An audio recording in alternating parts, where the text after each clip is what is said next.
Oké, jullie hebben bij Partena een project dat gelinkt is aan Casma. Kan u eerst kort dat project even toelichten, alsjeblieft? Ja, wij starten bij Partena Onafhankelijk Ziekenfonds starten wij met de Partena Suikerreflex.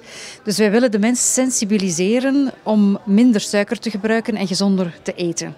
Dat is eigenlijk kort samengevat het project. We doen dat in de vorm van een community waar mensen kunnen inschrijven om minder suiker te gebruiken via allerlei tips en tricks. En ze doen dat ook samen met hun collega's of met de familie of met de buren of met school. Dus op die manier stimuleren ze ook elkaar. De Suikerreflex is een preventieproject. Die kadert uiteraard in de opdracht om gezondheidspreventie te doen van een ziekenfonds.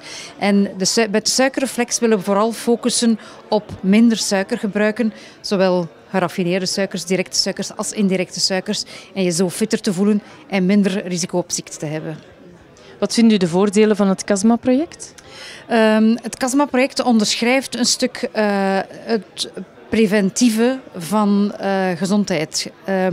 Voor ons is het ook belangrijk als ziekenfonds om daar een rol in te spelen. Want we kunnen zeggen van de mensen hebben allemaal een rol te gaan. Wij bereiken natuurlijk heel wat mensen via het ziekenfonds.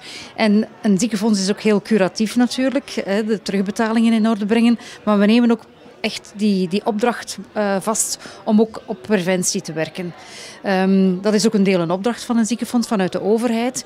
Maar wij willen daar echt extra op inzetten. Het is natuurlijk makkelijker om extra terugbetalingen te doen voor kampen of voor remgelden en zo verder. Maar die preventie, wat dat een moeilijker businessmodel is ook wel een stuk van onze opdracht en een stuk waar dat wij voor staan vanuit Partena, die we dus echt wel willen aanmoedigen.